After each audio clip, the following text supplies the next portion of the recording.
You know, we jammed a couple times at my place. Before the Astrotecs were the Astrotecs, I was really trying to get RJ to be my guy to play guitar.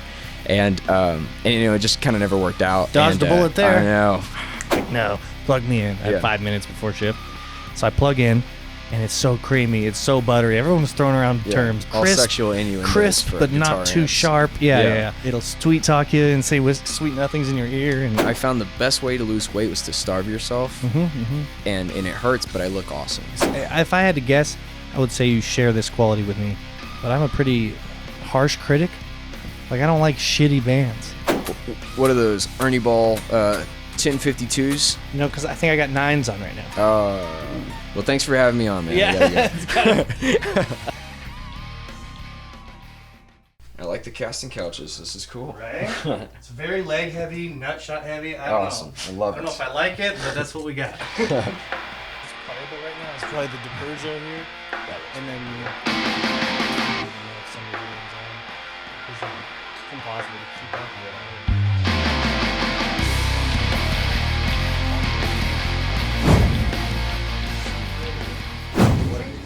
Changes the whole ball game, dude. It makes it hard. And you know, like I do a little, like, I don't know. I don't want to say I do enough to call myself a slide player. But man, I try, and I've tried to open tunings, and I just, for the life of me, cannot figure it out. Oops. Yeah, dude. Learning slides like learning how to sing, and I've already put so many hours into like just the regular vocal chords that putting in it. Well, I guess it's like a combination because you kind of already have the guitar motion down with slide. I played enough slide just after hearing Derek Trucks for the first time. Jeez, man. I was like, what just happened? Yeah. That's guitar. Everything else sucks. Is this good right here? How's it sound? Sounds good. Cool. Sounds professional. It's all new gear. Nice, man. I've had the worst cables. Like the last few, if you saw the Aaron Ball band, dude, the only people that can tell are me and the Aaron Ball band. I was a sweaty nightmare trying to get the right cables. So after that, I bought a bunch of new cables. Dude, I like the setup. Thank you. I this appreciate is really that. cool. What do we got on the record wall behind you? I change it every week. 4 dudes. What about that record to your left there? 4 dudes. Oh, nice. 4 white dudes and then 4 white dudes. Another 4 dudes. Hell yeah, dude. 4 white dude bands are really good. Dude, they're very the classic rock genre is almost no racial thing involved. No. But, you know, it's just like very specific. Yeah. I think I know this is a weird thing, but I don't know if I've ever seen like black rock stars from the UK from like anything like 60s, 70s, 80s. Can you think of any? Put them in the comments below. I was like, Jimi Hendrix. Yeah. What is the question? Dude, I just heard, it was like a Vice article, and it was like, classic rock is canceled. It was like 10 years ago. I was like, no, I like those songs. But I get it, man, especially with some of the allegations. Yeah. These allegations. This is a podcast. We have to say allegations. What is classic rock? What 4 white guys. Yeah. Okay, even though Jimi Hendrix is like the leader of the bands. Yeah. What was he? He was, he had 2 white guys with him. Dude, his drummer, Mitch Mitchell, I was like, what is he doing? You know, so full disclaimer, I know that we're up in Washington. I'm from Texas. Oh, sweet. So I'm not the biggest fan. I'm not against Jimi Hendrix. I should put SRV on the wall then. Yeah, I honestly I like Stevie Ray Vaughan. Oh, same. But I like Hendrix as a guitar player for sure. Like that much I can respect right off the bat. But like, you know, I don't know. I get crucified pretty much every time that I talk about like, man, I don't really like Nirvana that much, or man, I don't really like Pearl Jam that much. I get it. Like all the Washington bands, I love grunge. I love that type of stuff. I love those bands. But I'm also like, I'm not like they're not the best in the world. For guitar players, do you play guitar? Ladies and gentlemen, fucking Dragen. That's me. Astrotecs. No. Astrotecs. Is that you? Me. Yeah, that's your band. That's me. And how many members you got in your band? 4 dudes. So 4 white dudes or no? 3 white dudes, 1 Mexican dude. That doesn't matter. Yeah. Is he So we're not classic rock. Yeah, it's not classic rock. What is the genre then? I think just rock. I don't know. I like modern rock. In the now I think rock. So. Currently. The best way I describe it is like a mixture between like if the Foo Fighters and the Raconteurs got together and had a baby. Tight. we'd be the off-brand version of that baby. Like blues guitar. Yeah. Like that kind of stuff is what grunge... Well, grunge has some blues, especially Alice in Chains. Yeah. But Dude, like... I love Because Alice in Chains will do like full on... Like the... Won't you come... And that part is... Dun, dun, dun, dun, dun, dun, dun, the full on blues riff. Like, yeah. So it's like they literally... like a lot of times, anytime you hear... Yeah, that lick. Yeah. Oh, yeah. Sweet. Anytime I hear that, I know it's the blues, but in this case, jung, jung, jung, it's even more obvious. Yeah. So respect to Alice in Chains for keeping one foot in the blues. Dude. Man, my dad, he was, I don't know, just a big music lover. And whenever I was a kid, I just remember listening to like Metallica. Alice in Chains was one of the big bands. Mm-hmm. He also really two of my top 3 bands. Yeah. Right he really likes Queensryche. I didn't really get into them too much. I'm a huge Queensryche guy. I love Jeff Tate. And I have his autograph. Shout out to my dad and my uncle for getting that. One of the dudes for Queensryche, does he work at like Diablo Guitars or Thunder Road Guitars? I don't know much about the other guys because I know that they're like Queensryche as well, but I like Jeff Tate. I'm like full on dedication to one of the greatest singers of all time. Yeah, and I don't know. I just remember listening to all this music when I was a little kid, and it sounds good as a kid. You don't really understand it and stuff, but then as you progress as a musician and you listen, take Jerry Cantrell for example. You listen to the shit that he does in his songs, even like in his own solo stuff. I don't know. Yeah, well, he conquered his own sound. That's for sure. Like it's kind of like he makes it an art, or it is an art, but he kind of gives more value to that term. As cliche totally as that might sound, but I don't know. He's like I don't know. I'm terrible with words. He's really good at music. Yeah, he's so the best good way at I can tunes. put it. Yeah. I think that like the beauty. I think that this is just a thing that is true. The deeper the good musicians have layers. Yeah. So like people, the first time you hear it, you think it's dope. The 1000th time you hear it, you're like, what? Yeah. What? Like the chorus of Man in the Box there's like guitar lead stuff going back, and I've always known something was weird there. Yeah. I thought it was a vocal harmony, and then Rick Beato. If you guys know Rick Beato, he did a video on what makes this song great, and he did the backing track of just the lead guitar in the chorus. Have you seen that? Mm-hmm. Yeah. And it's got the lead, and it's like he's just playing like a solo, and they just turned it the fuck down. Yeah. Way down. And I've always thought there were some weird ghosts in the back. Man, I'm not a big Rick Beato fan. Sorry, I'm just a piece of shit. I'm such a hate hater. everybody.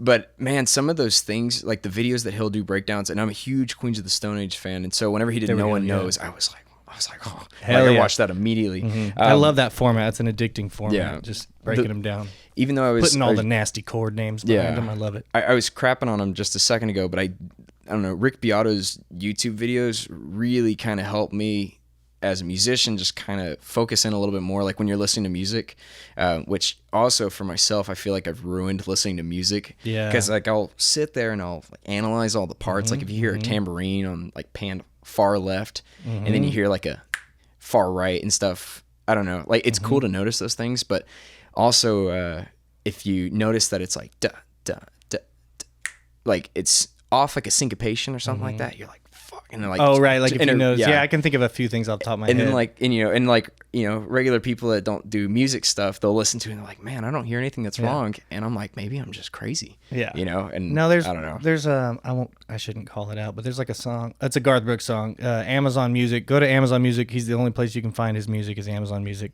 He won't let anyone else listen to it, so you'll have to go there, listen to Cowboy Song. When it comes in on the third verse, the bass is a 30-second note off, so it's like boom, and it's so obvious, and I'm like, whoa, and it's one of my favorite songs of all time still, because sometimes you have to go surface level brain. I use substances to change my brain settings, but you can meditate or like take a shower or some shit.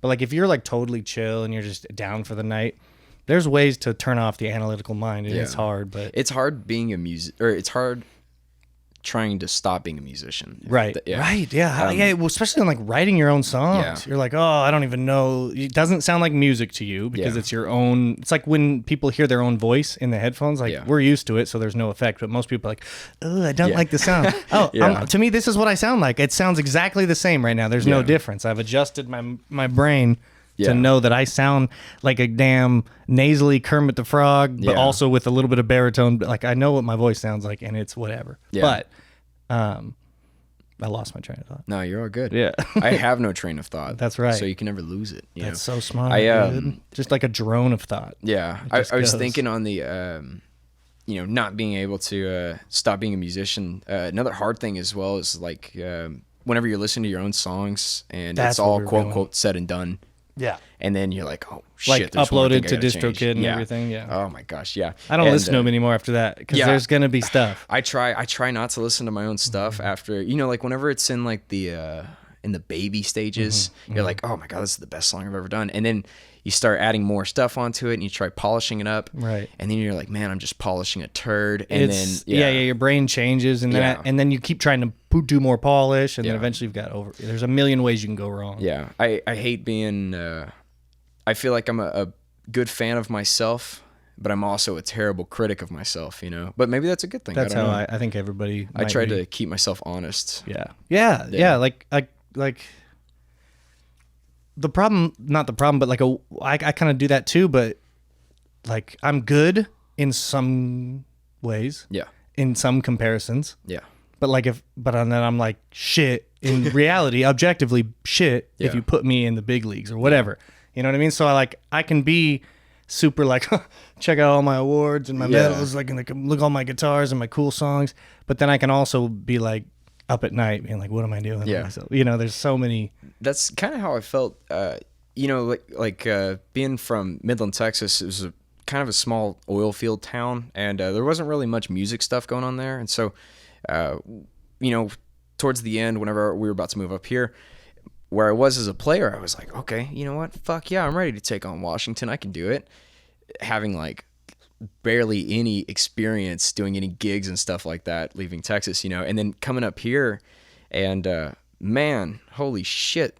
There are so many good players out there, or I guess I should say more specifically, really good musicians. This one guy that I play with, Sean Peabody, I don't know if you've ever met him or not, but dude, man, this is insane bassist, a really good singer, and just probably like the best musician I've ever played with. Damn. He's like one of those guys that kind of, when you play with them, it changes you as a player, you know? Like I've played plenty of Sean gigs. Peabody, you said? Peabody, yeah. Shout out to Sean Peabody. You're a bad motherfucker. Bad motherfucker. If you want to do any shout outs, that one right there. That camera. And that's the monitor, and there that's it is. Yes. Ultra webcam. Cool, stuff. man. This is, I think, the third podcast I've ever been on. Nice, dude. What were the other two? The first one that's been filmed. Replay or Regret. Those are some good dudes out of Bremerton. I always forget the name. Dope. I want to do that. That'd be those tight. guys. I mean, they're relatively new. For what they've been doing lately, and they're cool dudes, and they go out to shows a lot, and then they find bands. Smart. It's how they found us, and then they have them on, do interviews and stuff. And That's way more hands-on and proactive than I do. I go to Facebook groups, and I'm like, y'all want to do a podcast? Yeah. It was cool getting to meet those dudes because we were playing up at the Charleston in January, and we were playing along with Chameleons and it was the third Under Utopia from Portland. Okay. And I just remember, we finished up, we packed our stuff up, we're taking a break outside, waiting for the next band. And Ian, one of the dudes on Replay or Regret, he comes up to me. He's like, hey, man, would you guys ever want to be on a podcast? And I was like, me? You want me on a podcast? Like, oh, dude, that was so cool. You're like, I don't talk good music, fine, nice. Yeah. That's how I felt even starting this. I'm like, what am I doing? I just want to monetize having a good time. Yeah, man. Like, they figured it out. This is the dream job. So it's capitalism, in conjunction, baby. Yeah. In conjunction with gigs, like advertise the gig. Hey, come to my gig. Yeah. It's cool, man. It's we've been doing the Astrotecs thing for maybe 9 months. However long it's been since September. It's July now. Oh, nice. So it's I'm terrible at math. Yeah, let's go all the way back. So you know RJ. 1, 2, 3. I know RJ. Let's run us through how you met RJ. Everyone knows RJ here. I started working at Guitar Center in Tacoma June 2021 whenever we moved up. I had a job at Guitar Center before I had an apartment up here. Nice. Yeah. and we just, I don't even know how, but we just hit it off, it seemed. And then we jammed a couple times at my place, and I was, before the Astrotecs were the Astrotecs, I had some of those songs, and I was really trying to get RJ to be my guy to play guitar, and it just kind of never worked out. Dodged a bullet there. I know.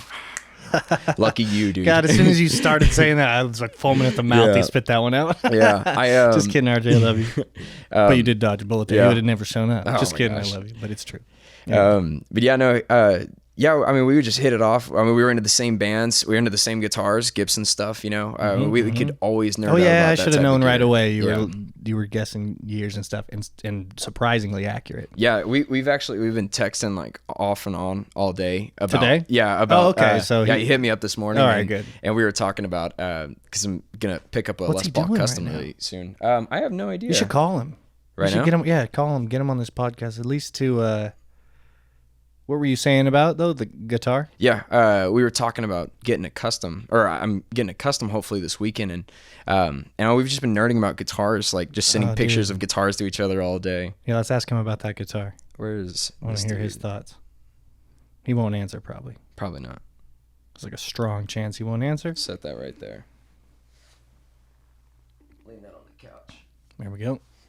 But yeah, cool dude. I was honestly super upset whenever he moved closer up to Seattle. 'Cause, we hung out a couple times. Super chill dude, and cool coworker. Did he dog us? Connecting. Or did he connect it? Maybe. You want to put that up next to the mic? Yeah. What up, dude? What's going on? Worlds collide, dude. The Guitar Center, ho! That's right. What's up, y'all? Hey, buddy. Just we were talking about a guitar, a custom right now, Gibson. So I may not be able to stay on for long. I don't want to die or get an accident. No, it's okay. We were just talking trash about you. Oh, that's good. That's normal. That's the usual. Yeah. Heck yeah, buddy. Well, we'll let you go do your thing if you're driving. Oh, okay. No worries, man. All right, man. Catch you later. Deuces. Coming up on video anyway. No worries. Enjoy the podcast. Deuces. Nice guy. Where did he say he was going? I have no idea, to be honest. Last time we talked about him, we talked about his either his travel or his he makes it look like he travels a lot on Instagram. I don't know which one's true, but he's literally traveling as we called him. Our boss at Guitar Center was pissed at him all the time for like Kenny? all the all like the trips and stuff he would take, and I get Kenny's frustration. I could see that as a coworker, but it's cool. He's doing his thing, Yeah. But cool dude. I really like him a lot. Oh yeah, RJ's great. Haven't seen him in forever. For all the shit we talk. Yeah. He's a great guy. He's a very reliable friend in the seriousness. And I love that he's a Gibson dude. Yeah. Like he's got a Firebird. He's like one of Right, the very few right. people I know that own a Firebird, and that's pretty cool. Yeah, I was a Stratocaster guy mostly. I had Jacksons and Ibanez and all that stuff, but I like the Fender Strat mostly. Like this style body here. Yeah, That's yeah. why I like been only playing this guitar because it sounds like a Strat, but with the nuts of humbuckers. I'm like, Cojones. what? Nice. So it's got both to Yeah. me or whatever, something close. I should get like a P90 too. Oh, Dude, my stream P90s, man. my stream of consciousness is going crazy now. Man. Thinking about gear. I got a Fano. Are you familiar with Fano guitars at all? Kind of. I don't really know. I've also got a buddy, Brian Oliver, who plays with Sean a lot in I've Midnight played with Bourbon. Brian Oliver like 20 years ago. Dude, that is long time ago. That is a bad motherfucker on the Yeah, guitar. yeah, Dude. he's He dope. is insanely good. And so he came into work one day and he was like, "Hey man, like I know you like Fano guitars, and I've got He the works line at on Guitar Center? No. He came in and Got it. And he's like, "Hey man, I got the line on a Fano if you're interested." And I'm like, "Well, let's see some pictures and stuff." And so I've got this Jazzmaster looking body that is like turquoise blue, aged, and it had a tortoiseshell pickguard with black P90s. And Sick. man, like I'm a huge Gibson fan, I like Fender guitars, but I'm not really a player of Fender guitars. Right. And this just was perfect, man. It had like the perfect body of a Fender, but the neck of a Gibson, you know, and it just, I don't know, it killed my Gibsons for a little bit of time, man. But That's the way to think of it. It's just yeah. kind of like they are so different that's why the versus thing exists. Yeah. But it's like, it's just good. It's so sick that it's Yeah. guitars. And really, we are all guitar players. Shouldn't we all get along? Yeah. We made the internet mad Yeah. long ago with the Epiphone. Man, That was fun. I like Epiphones, man. Me too. I I mean, for the especially record- lately, yeah. I played an Epiphone for a long time. And Nice. Steven, my two bestest of friends, play exclusively dumbass piece of shit cherry burst Yeah. Epiphone Les Pauls. I'm mainly a Les Paul dude too, and so I remember in 20, Well, then I got it right. Yeah, I remember in 2018, I think that's 2017 is when I got serious about music and stuff, and I was like, it's like, nah, I'm dropping out of college, I'm gonna just play guitar, you know. Yeah, I did that too. I did that exact moment. I know the exact moment I did that. I switched from violin to guitar at that point, and so that would have been before you moved. Yes, yeah, that was back in what did I say, 2017, 2018. It's 18 years old. Dude, yeah, let's start at 18 and start at that thought. Yeah, and let's go from there. Yeah, I just remember going into a Guitar Center in San Antonio.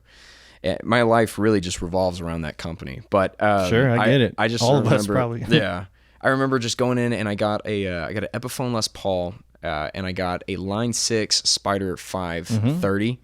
You know, and a lot of people like to shit on Line 6 stuff, man. But that's because you didn't play the Spider 3. Yeah, the Spider stuff. I came up with the Spider 3, and Steven, my buddy, he's young, but he started when he was young, so he played some shit Spider gear that explodes on stage. And the Spider stuff is kind of like puberty for a guitarist, you know, like you got to go through a Spider phase in order to, you know, progress, I think. Yeah. That is like the passage. Yeah. The passaggio. Like there's people that'll go up on the Fender Champ amps.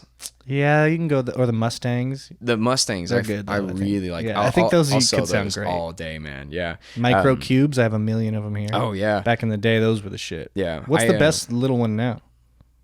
I would probably say the Mustang LT25. That everything's so good now, dude. That thing is insane. Not that I'm on the clock right now selling stuff, but man, 30 presets that are automatically built in and 30 empty ones that you could do your own. Yeah, make sure you go to guitarcenter.com. Type in code BandHouse for 0% off because they didn't accept my request because we don't have a big enough following. But maybe someday they will. So go there and buy stuff and tell them you sent. All right. Oh man, that's funny. Yeah, no, that amp's awesome, man. But now, you know, I was talking a little shit about Fender guitars, but Fender amps, dude. I've been using a Supersonic for about 3 or 4 months now.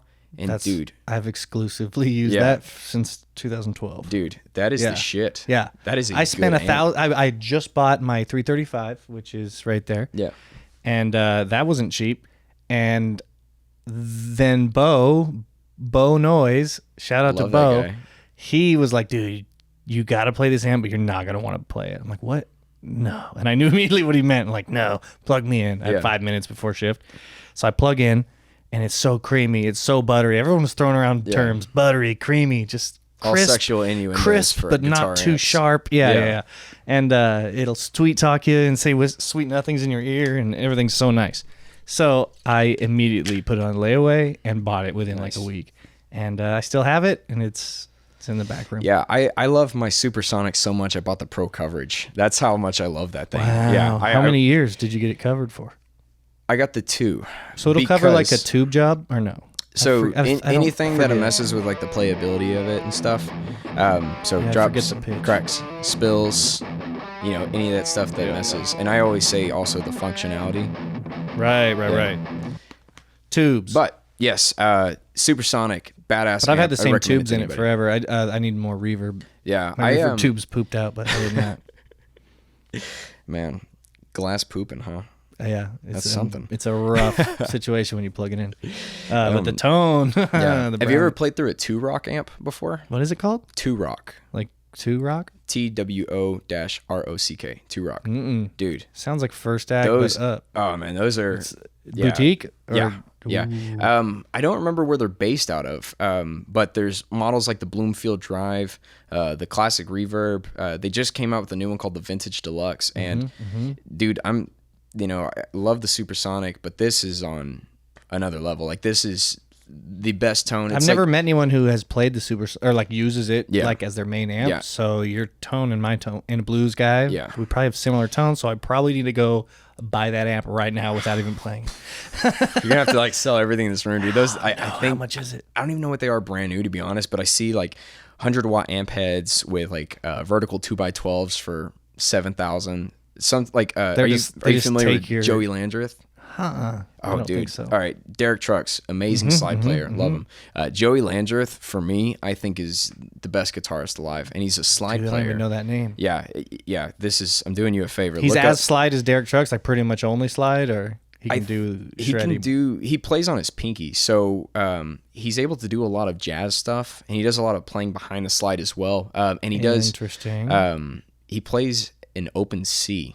He plays with some super heavy gauge strings on there. Tight. But I mean, man, just if you watch like any of the reverb videos that he was on for like 3 minutes or so, or any of I'm actually wearing the shirt, the Carter's vintage guitar videos that he's on. Yeah. Dude, like, again, I love Derek Trucks. He's an amazing slide player, but I think Joey Landreth is just like, because I've never seen Derek do anything besides slide, so that's a huge. But like for like I don't know, it's just greatest slide player of all time, probably. I don't know. I would say Joey Landreth, man. Even still, and he's got the other and he does the frontman thing too. Yeah. Oh, he sings and everything. Yeah, I mean, and dude, and like his voice is just insane. Like, you know, we were talking about Alice in Chains guy, Jerry Cantrell. Yeah. You know, like bringing music and making it like an actual art form. Right. Dude, Joey Landreth. Taking the tone and the everything into consideration. And that guy, Joey Landreth, too, because I'm also a pedal nerd. I love guitar pedals. He has like a 32 by 16. He's got the whole gig rig switcher thing set up. Chase Bliss pedals. What's 32 by 16? What do you mean? Like the pedal board size. Okay, yeah, like massive. It's insane. You know? And it's just like, I don't know. As someone who's a gear nerd, like, you know, as much as I am, as much as I'm in debt, you know, that's how much of a gear nerd I am. Right. I each pedal could be $200 if you play your car, if you get the good ones. Yeah. And, you know, I like Strymon stuff. Yeah. You know, I'm willing to go broke for that. Yeah. But yeah, no, man, it's so cool just seeing all the gear that he's got and like how he uses everything, you know, to actually make it cool. Yeah. And not just have it. Yeah. And you know, it's so much like him as a player, he doesn't need the pedals and all that stuff. Right, that's even more, yeah. But like whenever he's like, you know, in the demos and he's plugged straight into like a cranked Princeton or something like that. Oh, how old is this guy? Oh, maybe like mid-30s. Okay, that's why I haven't heard of him. Man, he's just insane, man. Like he will go down as one of the greats. I guarantee it. He's amazing. I heard it from you first. Yeah. Tight. Joey Landreth. If you're hearing this or watching this, you're invited to my birthday party. Please teach me how to play guitar. That's all I could say. Yeah. Yeah, I would. Who's your number one? My brain immediately goes and stays on BB King, so I think BB King. Have you seen the video of him and I believe Susan Tedeschi was there? Yeah. John Mayer and Derek Trucks. Yeah, and he plays like one of the best guitar solos Dude, he's ever. So good. And then I always think about this when I'm doing like 3 or 4 times around the block or 3 or 4 times around the progression, because John Mayer said that. Yeah. He's like, I think that was in the video that was going around of just the two of them, John Mayer and BB. Yeah. But he was like, I'm going to let this guy go because I can't go that many times around the block. And I'm like, but you're so much better than BB King. You know, I was young. Yeah. What does that mean? I think about that every time. Like, oh, because I'm boring after the 3rd time around. But BB King can go 6 minutes without even singing, and his guitar is cool. I could rip a solo for about 6 seconds, and then I'm kind of like, okay, I'm out of fucking notes. I don't know what to do now. You know, he could be a modern country guitar player. Those solos rip, but they're very short. I just do B and E string bends. That's all I do, and I call it country. You know. Yeah. Oh, but on the bridge pickup, can't be doing that shit on the neck pickup. Oh, it's weak. Too smooth. That's whack. Yeah. Yeah, I do it a lot on that pickup, and it's not right. It's not right. And you gotta treble out. Yeah. One thing is like as a player for me, I broke my hand a couple years ago, and that's why I've got 2 little nubs for the pinky and the ring finger on the right hand. Yeah. And you know, I couldn't really play guitar for like 6 weeks, man. And so, you know, with the cast, I just had these 3 fingers, and that's how I got into like finger picking and stuff. Right. And I got really Out into of Chet necessity. Atkins too, man. Oh my God. He might be number 1. Yeah, he's insane, man. That was like one of the first things I learned as soon as I got my cast off. I learned how to play the Toy Story theme on guitar.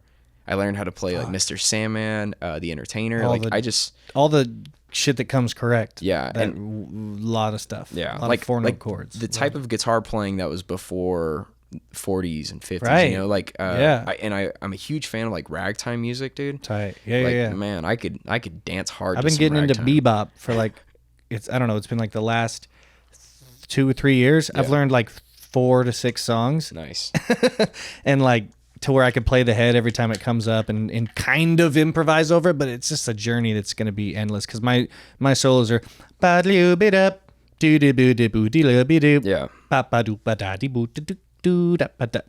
I love the tone of that too. I have that's definitely the wrong pickup for jazz. I want to be no, that's the wrong tone. Let's see. That's some scat stuff. Beautiful. Beautiful. And I love it, and I've been playing it, and I just like the way Barry Harris thinks about chord progressions in harmony. There was these two dudes, I think like in the first ever quote unquote band I was ever in. Mm-hmm. I just remember. How old were you? 19 years old, I think. Yeah, 19. And there was this girl, Casey, I went to high school with, and she sang great. She was awesome, and I was writing some different music at the time that I was like, man, I can't sing for shit. I was like, maybe it'd be cool to have a girlfriend, front woman. Jeez. Mm-hmm. And I was just trying to talk to her and set up like the whole band thing. And she recommended her boyfriend at the time to play bass. And dude, man, he was, I think he was 18 years old, a year younger at the time. And man, just like such a great bassist. Really? And then it kicked me in the ass, man, because at the time, like now I think I'm okay. If you're studying ragtime and shit. Yeah, like I could hang on a solo, find some stuff. But at least for 6 seconds. Yeah. But this guy, Sean, man, insane bassist, especially at the time. I was just like, I don't even want to say humbled. I think I was just baffled. Right. And because I realized at the time, I was like, holy shit, I don't know anything on guitar. And then he and I started playing in a country band together, and I went from guitars to drums, and we had one of his buddies come in and play guitar. And again, his age, a year younger than me. And dude, man, they're younger and these guys coming in playing. Yeah, and they were like, dude, these were the kick in the ass that I needed to be a better guitarist. Yeah. And I just remember after that, I would stay up from like 8 to probably 3 in the morning just practicing guitar and trying to figure out, like, okay, what the fuck is a mode? How do I use a mode? And I don't know.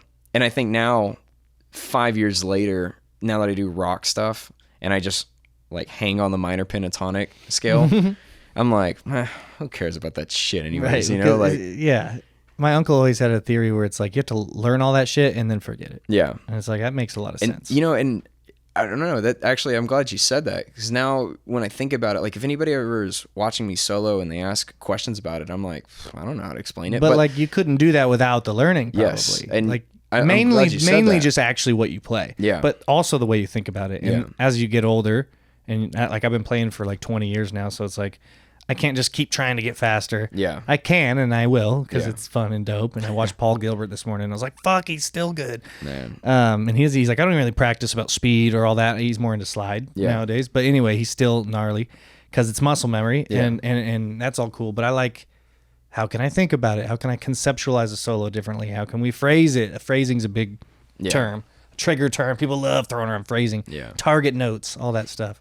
But really, it's just everything. Yeah. But how you bring it. There was another guy I've played with up here, Brian Lake, another really, really great bassist. We were talking once. We were just waiting for a gig, and I was telling him, I was like, man, I just want to be a better player. I just want to be the best player I can be, so I could go on stage and I could fucking kick ass. And then everyone's like, hey, great job on playing guitar, and I'm like, cool. And I was like, but I just don't know how. I don't know what's next. I hit another plateau.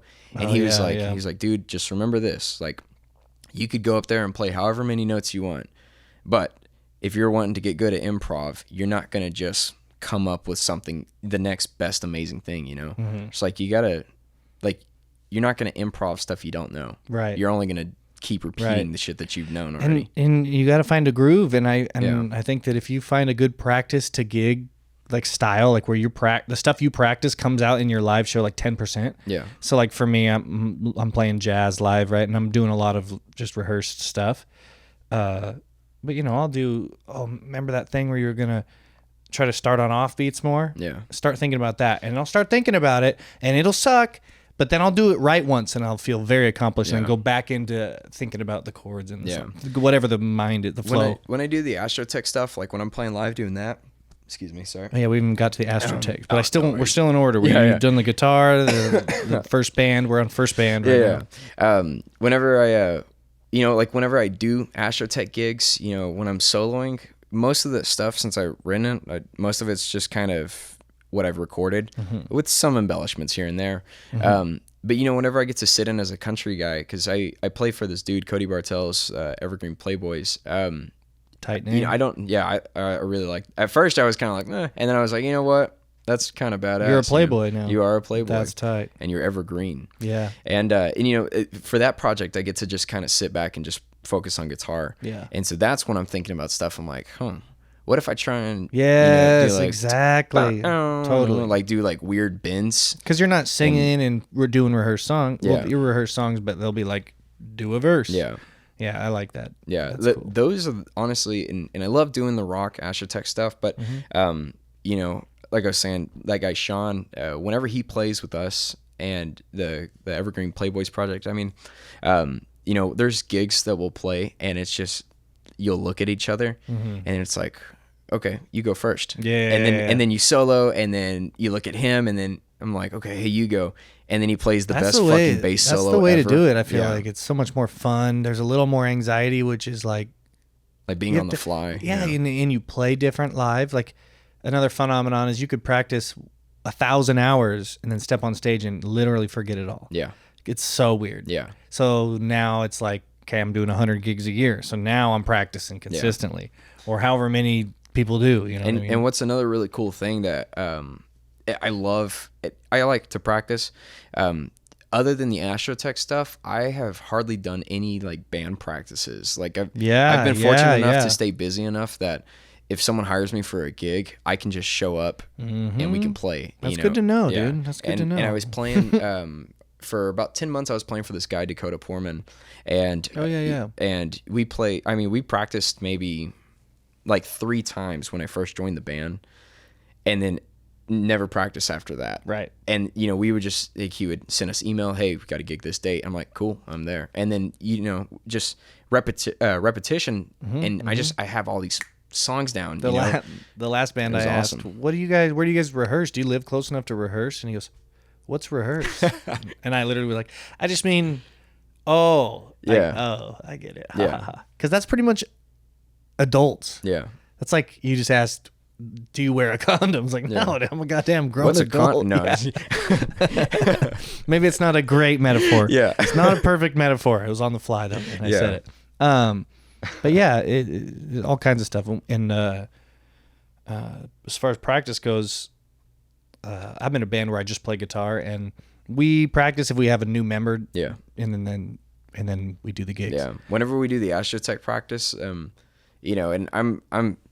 I'm really glad to have Zach, Derek, and Gabe as the members in the band, because man, they're fucking like, Gabe is a metal dude that's dumbing down to do rock stuff, and so the fills and the way that he hits, like you can tell he's out of his element, but in a good way. You know what I mean? Yeah. And he's not quite out of his comfort zone. He's still able to do some of the metal stuff. And man, he brings a whole new personality to the songs. Right. It's like you wouldn't be able to do it yourself. You need his flair, his character. Yeah. Oh man, he's insanely talented, or I should say skilled. Skilled is a better word for his type of player. Yeah, Derek is solid. He's a guitar player who plays bass, and bass players hate those fucking guys. Yep. But me as a guitar player, I love that shit. Like he'll try to do like some cool riffs that would work really good on guitar. But since he's like ripping it with like fuzz on bass, oh man, like that sounds tight. Super cool. Zach is, I don't know. For me, Zach is kind of like the kid who learned like all the fucking songs. Like he knows every cover song you could ever think of. Tight. Every guitar solo. Bass? Huh? Bass player? No, he's the guitarist. Oh, okay. Yeah, Derek is the guitar player that plays bass. Yeah. Oh, so you do have 2 guitar players.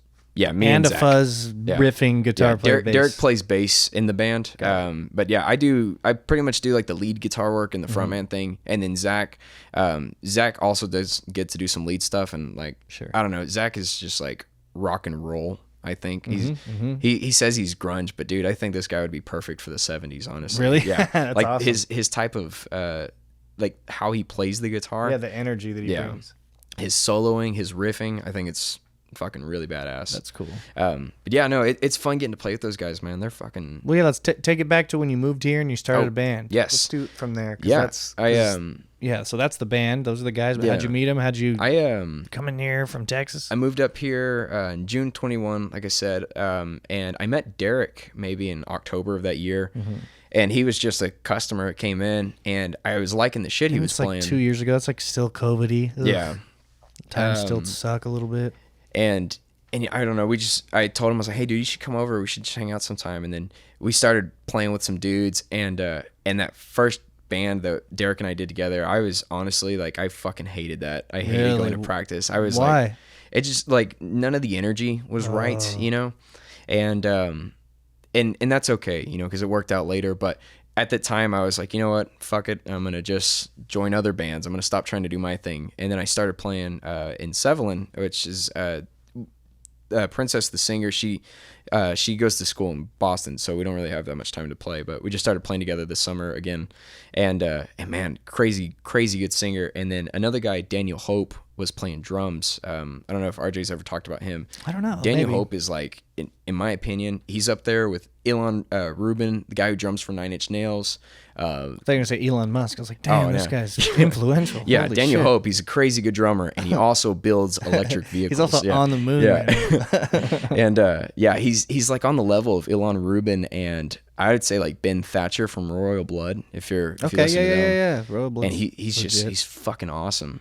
Anyways, and then, you know, I started playing the country stuff. God, I love country. I haven't done a whole picking phase. I mean, I got some licks. I could probably do 6 or 7 seconds. I can do maybe. some chicken picking, Yeah, some hybrid I playing. can pick a little chick, but not like really. But Not I a can. rooster, but I yeah. can sing. I can lead a lot of country songs.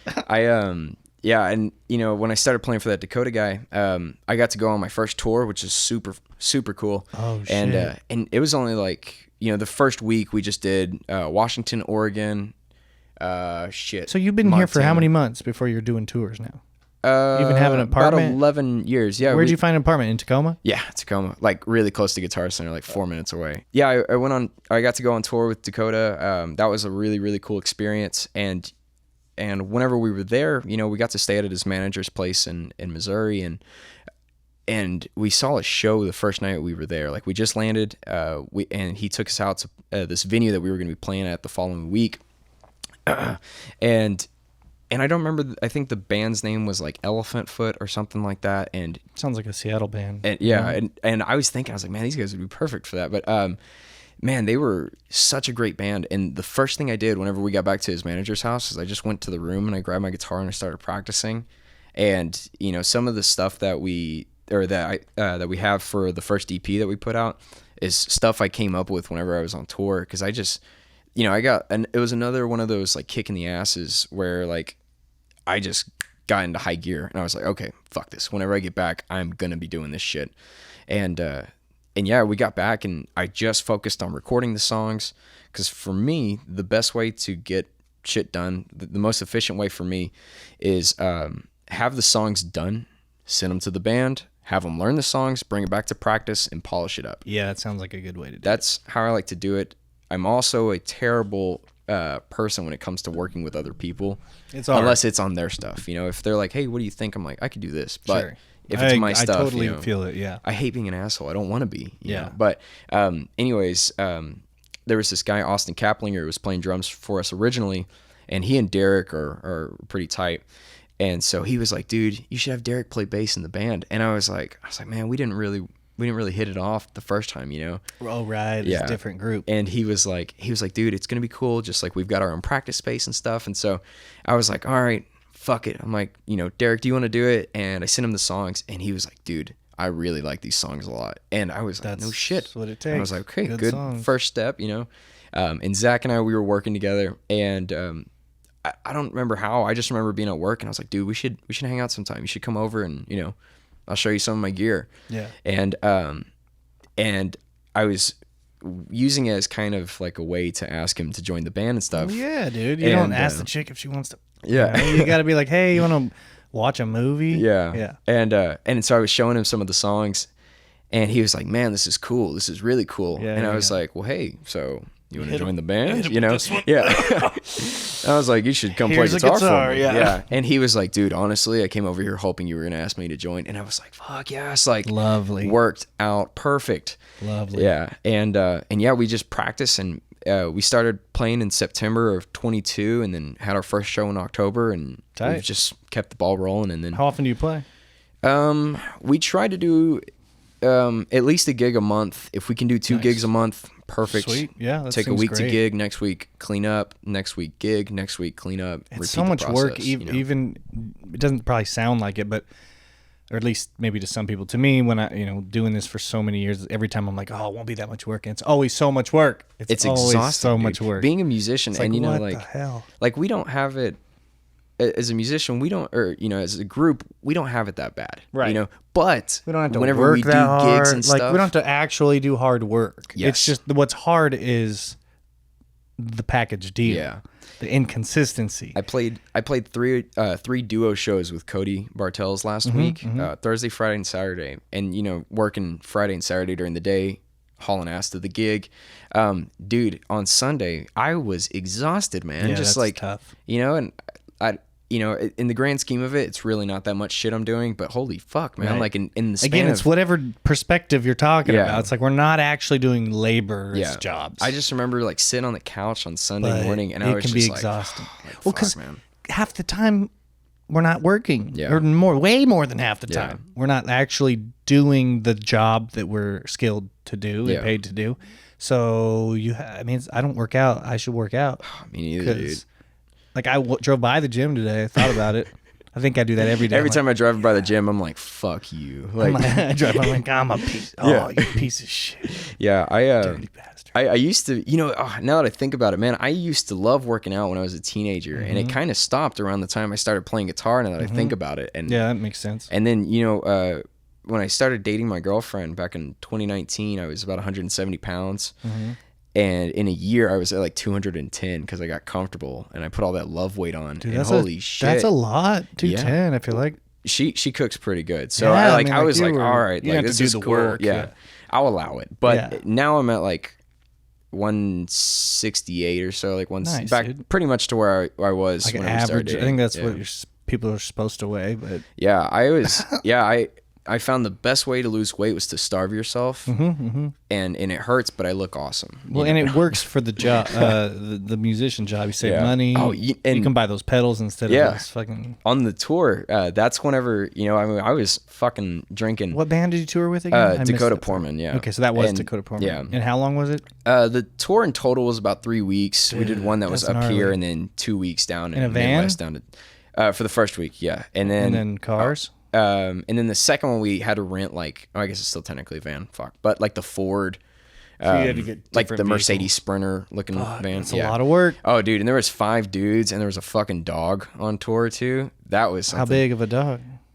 Um, It'd have to be big enough not to squish it. it was a adult dog. I don't know my metrics for dog Yeah, sizes. yeah, yeah. I have a wiener dog, and he was Okay, way so bigger than it's my not wiener dog. Is it like yeah. I always call them small, and then medium, and then large. I would probably go with A good sized medium. yeah, a good size Out medium. of 3 yeah. sizes of dogs. And Rufus, that was the dog's name. Rufus was one of the he goodest sounds big, boys though. I've ever Oh, yeah, I've yeah. ever met. That was a good fucking dog. well, good. Yeah. Because touring's hard. Yeah, and Fuck. man, that was a fucking In a ordeal. van? But yeah. Jeez. It was fun, man. Like honestly, cool. at the time I was 23 years old, I think. And this is the shit I've wanted to do since I was like 10. So, like finishing a gig, being all sweaty and sticky and shit, and then Oh, it feels having good. to pack up, get in the van, and Your get on the legs road. are like shaking Yeah. sometimes because And- you're just like not used to standing for that Yeah, long. and you got to do like an overnight drive. Yeah. Now, Now, are you doing 30-minute sets or are you doing 3 hours? Oh, dude, we were doing most of the sets were like 3-hour sets. Those ones there was crushed the only like legs. 2.5-hour sets maybe, and I honestly, dude, I fucking loved it. I loved every second of it. One of the places we got to go to was we did Whiskey Jam in Nashville. Cool. And this bar that has like one AC unit on the other side of the whole building. And so, it was a pretty packed out place that night. And Nice, man, dude. we only played for 15 minutes and we were drenched in sweat by the end of it. Dude, that's tight. And I was like, this is rock and roll. Again, the Aaron Ball Band, I just saw after they stopped by here, they hit the Whiskey A Go-Go. I'm like, you guys playing there? That's cool. That's pretty gnarly. That's the place. Yeah. Here, let me. There's since I've moved up here, there's places that I've had on my checklist for where I've wanted to play. Real Art Tacoma was ideally where I wanted the first Astrotecs show to be. Yeah, And it was yeah. there. And I was like, good. fuck yeah. And then, the Valley, that was on my list that was the first place I ever saw a show up here, and I got to see one of my coworkers, Steven, if you know Steven Linnell. He has a band, Tharsis Rise. Fucking crazy good dude, like insanely good musician. And after that, I remember this band Astrotecs from Seattle. I don't know if you ever heard of them. I've Dude, heard of them. I want to play with those guys so bad, man. It's just a 3-piece, and the drummer's the singer. And Tight. dude, I didn't know that. I just remember thinking, after Steven's band was done, I was like, all right, well, I'm gonna get out of here and go home. And I was like, never mind, let's just stick around for one song. Mm-hmm. Dude, I stayed for the whole set of Astor House. Never is one song, dude. Yeah, and I was like, holy shit. That's why I have like a whole mental thing. It's like I have to tell myself that I have to leave now because you probably do the same thing. You're like, I'll just stay for one song, JK, the whole night. Most of them, but sometimes it's bad, and you're like, I don't want to. I don't know. I'm a pretty. If I had to guess, I would say you share this quality with me, but I'm a pretty harsh critic. Like, I don't like shitty bands. Yeah. And I don't say that they're good to other people. I used to. I say that, like, to their face, I'll be like, that sounds so shitty to say. To their face, I'll say they're good. Yeah. But I'm serious. Like, I'll be like, great set, guys. Because they probably had a great set for what they did. Yeah. And you can find That's a good way to put it. You can find some way to compliment it. If it's so bad, there's not a single thing, you could find something. I try to, if there's a situation like that, I'm always like, hey, thanks for playing with us. You had a really good time. Smart. That's like, I love spending time with you. Because I appreciate that, we got to play together. Because even if they're bad, they're still musicians, so they're on our team. Yeah, they're still on the cleanup. And who am I? Yeah. Who am I? Yeah. So really, we're even players. We've got 249 followers on Instagram. So we've got a little bit of say. I've got a few Les Pauls in this room, so people should listen to me. Yeah. If anything, that ruins my cred. Yeah. I have a bunch of expensive guitars. We've only been, like I said, we've only been doing the thing since like September, but man, we've played enough shows that we've figured out who we want to play with, who don't want to play with. Yeah, you're coming up on a year. And with that being said, man, we've gotten to play with some really, really cool fucking bands. Chameleons out of Bremerton I've heard of that. Those guys are the shit, dude. They are so good. They were probably they played at our first show too. Actually, we opened up for them. And I just remember thinking, like, 2 songs into the set, and I was like trying to find Derek, and I was like, dude, we need to play another show with these guys. And then they hit us up like the next week. That's cool. They were like, dude, we think you guys would be the perfect fit for, opening up at the Charleston. And I was like, we're fucking there. And then I went and checked with my bandmates. I was like, hey, can we do this? Like, just to make sure. We told them yes. Dude, that's the thing that sucks with original music and like being in like that band, like the Astrotecs. You can't really call out. Like, if one guy can't make it, you just can't do the gig usually. Yeah, we had a moment where we were kind of like, Zach, I book gigs before I even talk to the guys because I know I have enough guys to where if I can't make it, and you now can sub another dude. Yeah. I remember there was one gig where Zach was kind of like, hey, I don't know if I'm gonna be able to make this one, and I was like, fuck. And so like we've practiced like once as a trio, and we can make it work. Sure, but like Zach's, like, the things that he does for the song really, it's like the cherry on top. It's not the same. It's not. Yeah, I totally get it. And there was one gig that we were gonna play where Gabe, the drummer now, he, like, the day before something was going on, and he was like, hey man, I don't know if I'm gonna be able to make the show. And I was like drummer, what the fuck? Yeah, specific drummer. Energy, specific flair for your songs. And I was thinking, I was like, well, I'm not going to cancel this fucking show. Right. I was thinking, I'll fucking play drums and sing if I have to. And I was really hoping it wasn't going to come to that. Thankfully, it didn't. Gabe was able to make it work. Hell but yeah, man, but you were ready. Dude, I had Limelight on the drums ready to go the other day, but a guy came through, luckily. But I had fucking the first half. As soon as the solo comes in, dude, I was like sweating. Yeah, I'm not going to be able to play this note for note. I've got Beverly Hills on deck if you need me to play drums for that. I can do that. Yeah. Yeah, that was the first song I ever learned on. Is it? Yeah. Oh my gosh, dude. On drums? On guitar. On bass. I got a guitar first, but I learned on bass. Interesting. Yeah. You were first to guitar, and then you learned all the rest of them. Yeah. Yeah. And then I did bass for, I don't know, maybe just a year or so, and then I took the skills that I learned on bass, and I moved it to guitar, and then I figured out that you could put your finger 2 frets down on the next string over, and I was like, what? Like, what no is this? way. Yeah, I'll put a little thing up here that says, for those that don't know, that's a power chord. Yeah. A power chord is a fifth, and a fifth sounds dope as fuck. Oh, man. I was thinking, I'm like, dude, I can fucking be Metallica now. Yeah, I was just going to say Metallica. Yeah. Example. But it was so cool, man. And what was I talking about before? Something about Astrotecs band stuff. I don't know. Anyways. You said a fifth. Rock and roll.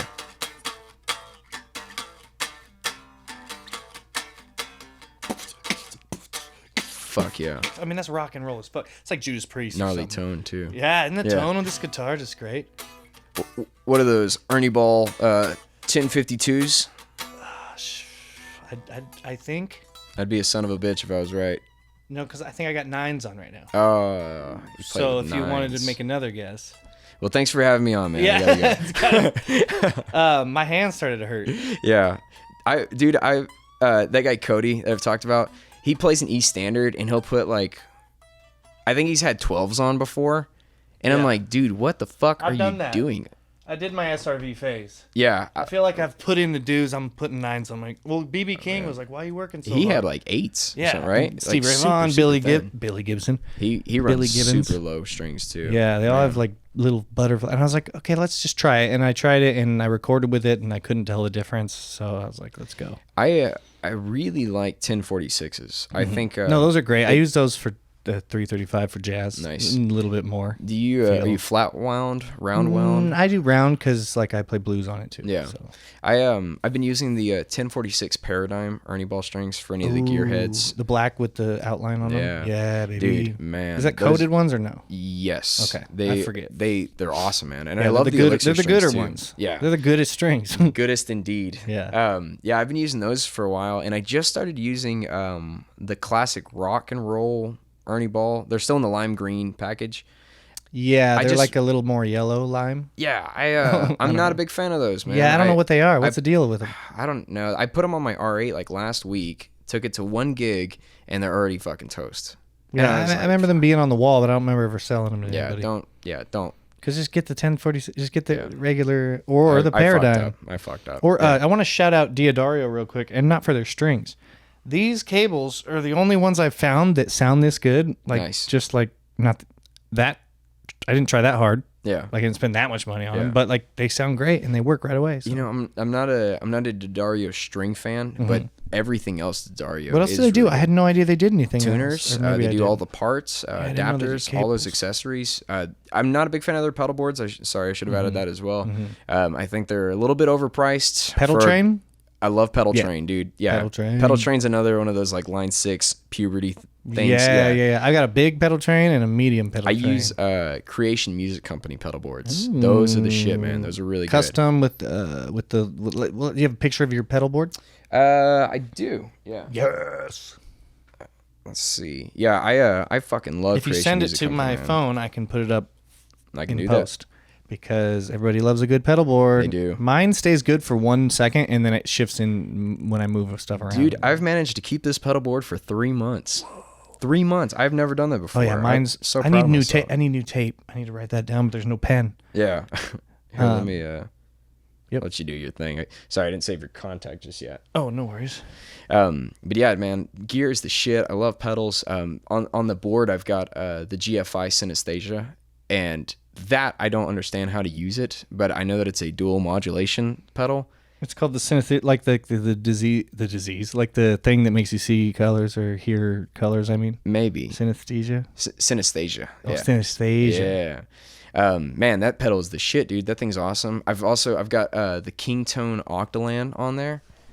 That I'm a huge octave fuzz guy. Dude, I can think of so many uses for octave pedals, but I don't have a good one. I just have like a Pog right now, and I've got the Pog too. You That's like the Pog? I feel like it's always an organ. Yeah.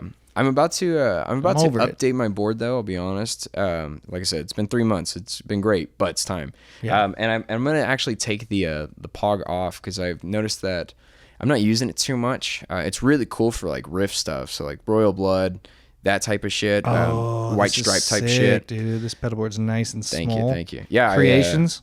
Creation Music Company. And you got the right cables, like I thought. I didn't have to say it. I was like, the Ernie Ball flat ribbon. I also, if I'm doing my own those cable, are Ernie Ball. Ernie Ball flat ribbon. But if I'm soldering my own, I use Mogami cable and I use square plugs, SP400s. Yeah, dude, Mogami. I solder my own cables. Wait, these are probably Kinda this Livewire. shit.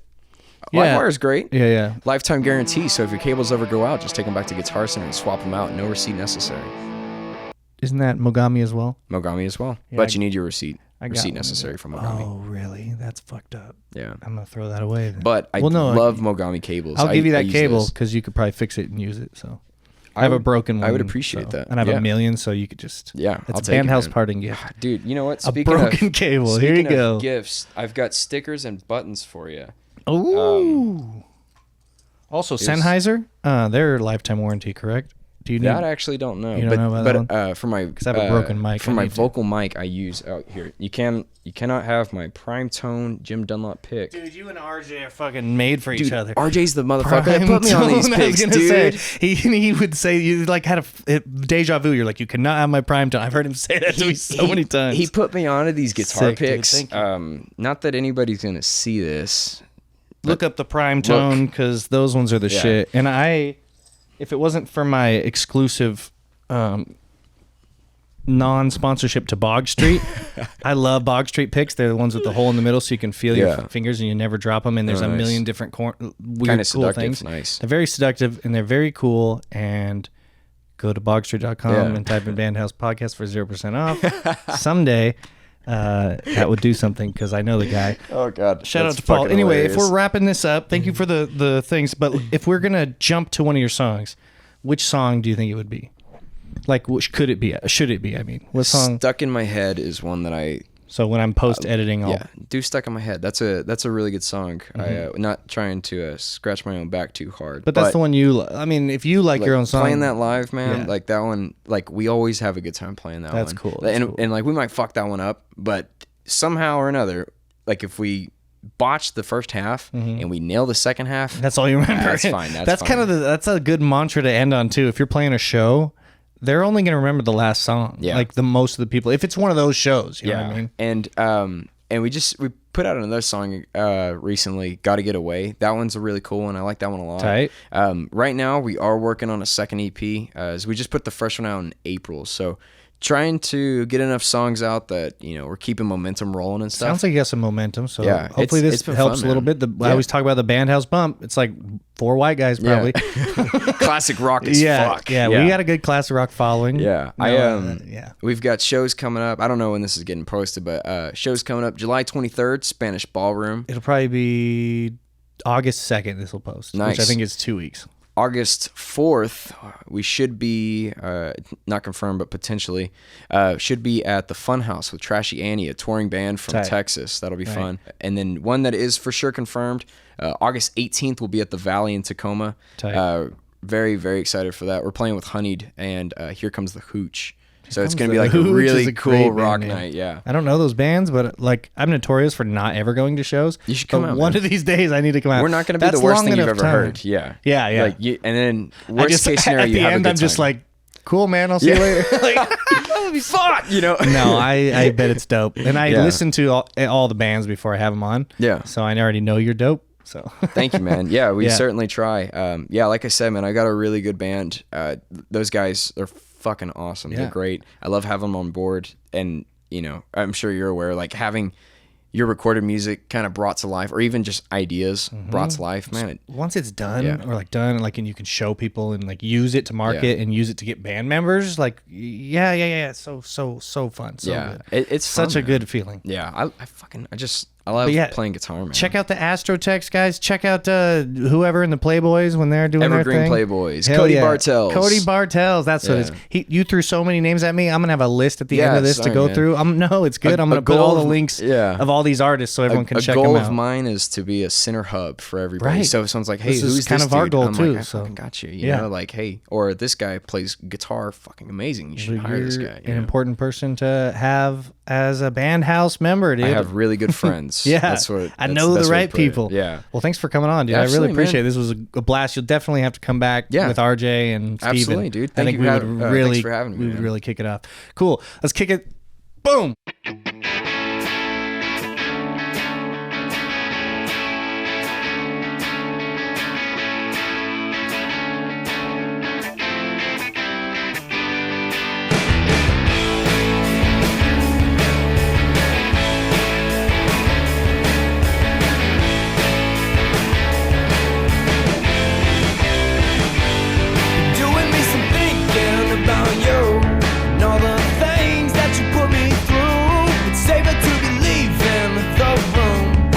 Cause you might be my end. Well, I don't wanna drop it just yet, cause we still got what we can't forget. I said I don't want to drop it yet until the sun rises in the west. Yeah, you got me going down, but I'm falling for you again.